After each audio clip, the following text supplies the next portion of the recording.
अस्सलाम वालेकुम। क्या हाल चाल है आप सबके। मेरी स्पेन में रहने वाली पाकिस्तानी बहनें और मेरे स्पेन में रहने वाले पाकिस्तानी भाई, उम्मीद करती हूँ खुश होंगे अपनी फैमिलीज़ के साथ, और अपने बच्चों के साथ अच्छा वक्त गुजार रहे होंगे। और जो लोग अपनी फैमिलीज़ के साथ नहीं रह रहे, उनकी फैमिलीज़ पाकिस्तान में हैं और वो उनके पेपर्स अप्लाई करने का सोच रहे हैं, तो वो जल्दी कर लें, क्योंकि मैं आपके लिए लेके आई हूँ एक मुकम्मल मालूमाती और बहुत ही अहम वीडियो, जो कि आपको अपना फैमिली वीज़ा, अपना स्पाउस वीज़ा अप्लाई करने में बहुत ही मददगार साबित होगी। और आज की वीडियो में मैं आपको बताऊंगी कि आप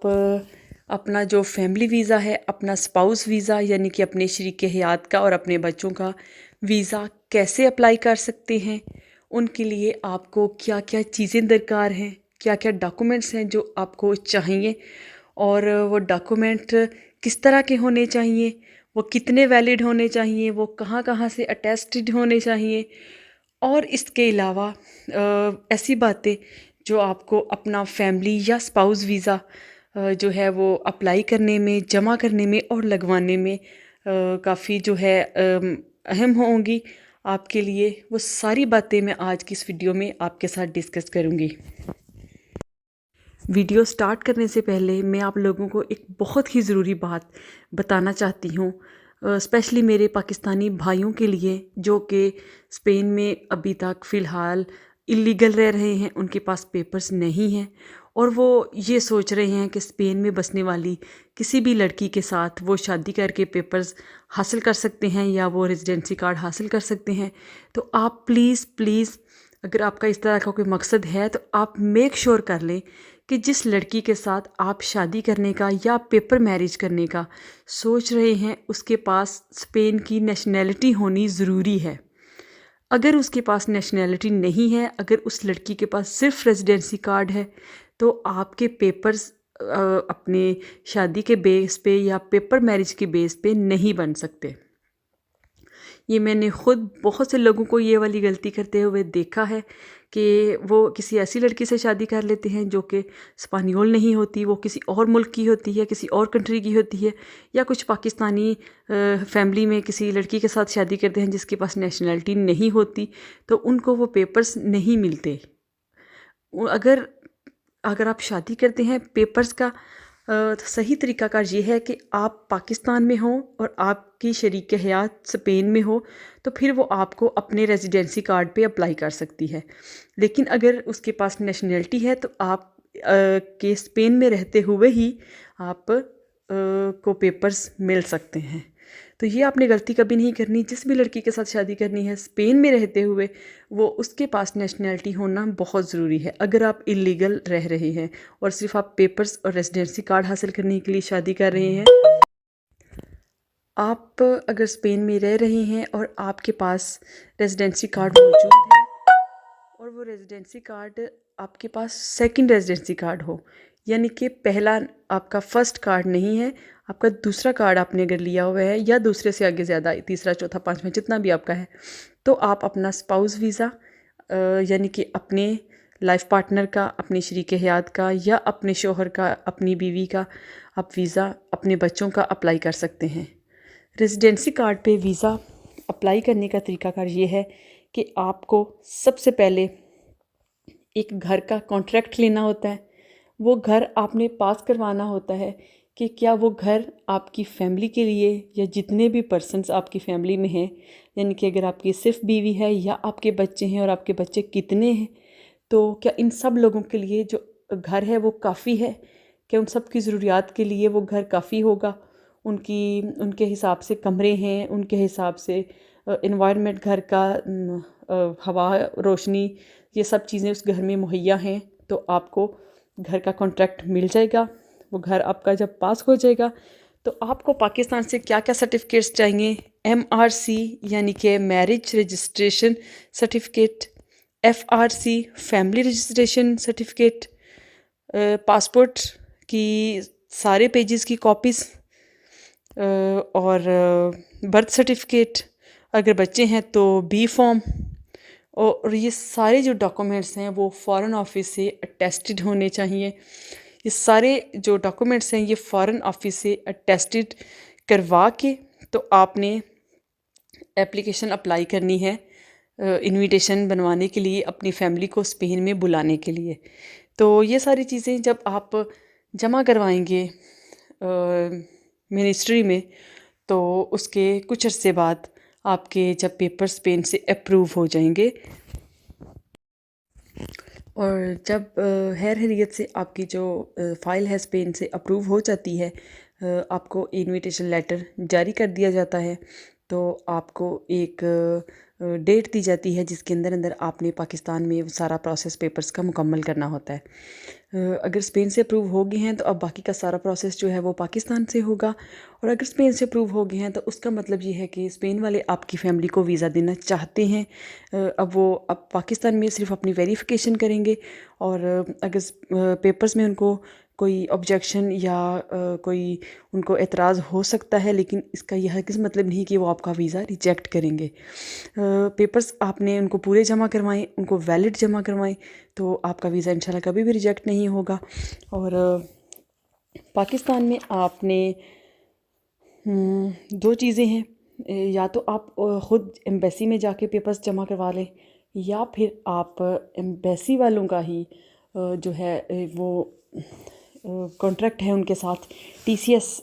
वीज़ाट्रॉनिक्स जो कि इस्लामाबाद में है, एक लाहौर में भी है जिसको ड्रॉप बॉक्स भी कहा जाता है। लेकिन अगर आप इस्लामाबाद में जाते हैं तो उसका ये एड्रेस है, आपको स्क्रीन पे दिखाया गया है। आप इस एड्रेस पे जाके अपने पेपर्स जो है वो जमा करवाएंगे। तो आपको पाकिस्तान में कौन कौन से पेपर्स जमा करवाने हैं वो आप ज़रा नोट कर लें।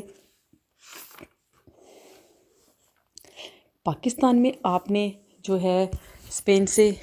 आया हुआ लेटर, अपना FRC यानी कि family registration certificate, MRC marriage registration certificate, marriage जिसको आप कंप्यूटराइज्ड निकाहनामा भी कहते हैं, birth certificate, police character certificate, medical certificate, और जो कि किसी भी गवर्नमेंट के MBBS डॉक्टर से आपने बनवाना होता है। पासपोर्ट की सारे पेजेस की कॉपीज़, प्लस आपको जिसने वीज़े का इनविटेशन भेजा हुआ है उसके पासपोर्ट की कॉपीज़, प्लस आपने अपना ओरिजिनल पासपोर्ट भी, आपका निकाहनामा और आपका ओरिजिनल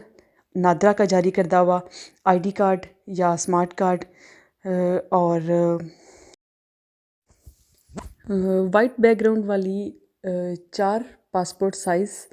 फ़ोटोग्राफ्स आपकी, ये सारी चीज़ें जो हैं वो आपने एक फ़ाइल में जमा करवानी है, और जो कि आपने उधर ले जानी है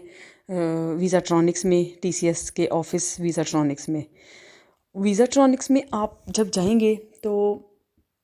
आपको ऑफ़िस के बाहर बैठे हुए बहुत से एजेंट्स नज़र आएंगे। वो आपको गाड़ी से उतरते ही या आपको देखते ही आपकी तरफ आएंगे और वो आपकी कहेंगे कि हम आपकी हेल्प कर देते हैं, हम अंदर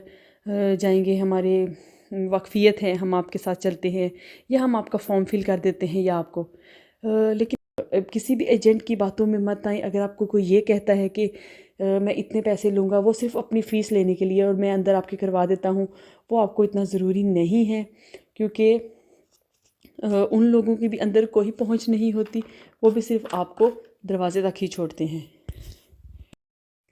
इन तमाम डॉक्यूमेंट्स के साथ आपने अपनी फ़ीस जमा करवानी है, जो कि 35 से 40 हज़ार के दरमियान तक हो सकती है, ये कम या ज़्यादा हो सकती है। ये पर पर्सन है, एक बंदे की 35 या 40 हज़ार के हिसाब से फ़ीस है जो कि उसने जमा करवानी है। लेकिन अगर आपके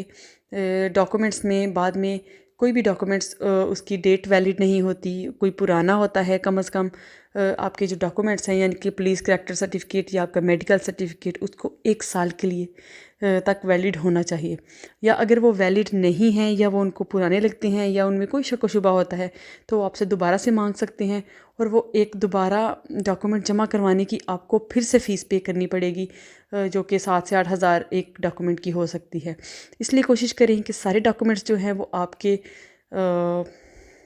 पूरे हों उनको आपने उसके अलावा उनको वो फॉरेन ऑफिस से अटेस्टेड हों और वो स्पेनिश में ट्रांसलेटेड हों। वो ट्रांसलेट आप या तो पेपर्स को स्पेन में भेज के ट्रांसलेट करवा लें, या फिर आप पाकिस्तान में एम्बेसी के ऑथराइज्ड जो ट्रांसलेटर्स हैं सिर्फ उनसे ही ट्रांसलेट करवाएं। उनसे ट्रांसलेट आप करवा के जब आपके पेपर्स जमा हो जाएंगे, आपकी फ़ाइल की 3 कापियाँ की जाती हैं। एक कापी जो है वो टीचर्स वाले अपने पास रख लेते हैं, और एक कापी जो है वो एम्बेसी को भेज देते हैं, और एक जो सेट है यानी कि एक फ़ाइल की कॉपी वो आपको दे देते हैं। अब आप जब फ़ाइल जमा करवा देते हैं, उसके कुछ वीक्स के बाद वो आपको कॉल करेंगे, आपका ओरिजिनल जो पासपोर्ट है वो आपको वापस कर देंगे। फिर उसके बाद इंक्वायरी का आपने इंतज़ार करना है, और वो इंक्वायरी 1 महीने से लेके यानी कि 1 से 2 महीने से लेके 10 महीने तक के अंदर अंदर आ सकती है। जब आपकी इंक्वायरी आ जाती है, इंक्वायरी एम्बेसी की तरफ से एक वकील होता है जो आपकी इंक्वायरी करने आता है। वो आपके घर आएगा, वो आपकी यूनियन कौंसिल में जाएगा, जहाँ पे आपका नाम का इंदराज, आपकी शादी का इंदराज और इस तरह की सारी चीज़ें वो देख के आपसे मिल के तो वो अपनी एक फ़ाइल तैयार कर लेगा। वो आपकी शादी की फ़ोटोज़ ले सकता है, वो आपकी शादी की वीडियो तक ले सकता है। इंक्वायरी वाला ऑफ़िसर आपको पहले फ़ोन करके टाइम ले लेगा आपसे, और जो आप कोशिश करेंगे जो टाइम इंक्वायरी वाला ऑफ़िसर ख़ुद बता रहा है आप उसी टाइम पे उसको अपने घर बुला लें। तो जब वो इंक्वायरी मुकम्मल कर लेगा, आप इस तरह अगर वो रिश्वत लेने वाले जो ऑफ़िसर्स होते हैं उनसे होशियार रहें, कभी भी रिश्वत मत दें, क्योंकि अगर आपका लीगल काम है, आपके सारे डॉक्यूमेंट्स, आपकी सारी चीज़ें बिल्कुल ओरिजिनल और वैलिड हैं, तो आप कभी भी जो है वो रिश्वत देने की तरफ ना जाएं। इंक्वायरी वाला आपकी फ़ाइल तैयार करके चला जाएगा, तो फिर आपने इंतज़ार करना है। कुछ वीक्स के बाद, ये उसमें कुछ महीने भी लग सकते हैं, वो आपको कॉल करेंगी अपना पासपोर्ट जमा करवाने के लिए। आप अपना पासपोर्ट जमा करवाएंगे, और फिर उसके कुछ वीक्स बाद या कुछ महीनों बाद आपको वो कॉल करेंगे, आप लेने जाएंगे, तो इंशाल्लाह आपका वीज़ा लगा हुआ होगा। इसमें आपने 2 चीज़ें नोट कर लें। अगर आप चाहते हैं कि अपनी जो है एप्लीकेशन का या अपने वीज़ा प्रोसेस का स्टेटस चेक करना चाहते हैं कि ये कहाँ तक पहुँचा है, तो आप ईमेल एड्रेस पे आप ईमेल्स कर सकते हैं, और ये आपको एम्बेसी वाले फ़ौरन जवाब देते हैं आपको। या अगर आप ये एक गूगल पे एक ग्रुप है जहाँ पे तमाम जो केसेस जिन्होंने जमा करवाए होते हैं, वो सारे जो लोग होते हैं वो अपनी अपनी डिस्कशंस कर रहे होते हैं, वो आप इस ग्रुप में भी आपको काफ़ी हेल्प मिल जाएगी। नेक्स्ट वीडियो में हम आपको इंशाल्लाह करैक्टर सर्टिफिकेट बनाने का पूरा तरीक़ाकार बताएंगे कि ये कैसे बनवाते हैं, ये कहाँ कहाँ से बनवाते हैं, आपको क्या क्या चीज़ें चाहिए होती हैं, और इसका इंशाल्लाह मैं आपको लाइव दिखाऊंगी। इसका एक व्लॉग टाइप भी बना देंगे, और इससे काफ़ी आपको हेल्प मिल जाएगी। तो ये सारी चीज़ें और मज़ीद इस तरह की वीडियोस जानने के लिए और हमारे जो है वो हमसे कनेक्टेड रहने के लिए हमारे चैनल को प्लीज़ सब्सक्राइब कर लें और बेल आइकन को दबा दें। और अगर आपने पुरानी वीडियोस नहीं देखी तो आप प्लीज़ वो भी देखिए, उनमें आपको काफ़ी ज़्यादा इन्फॉर्मेशन मिल सकती है। अल्लाह हाफ़िज़।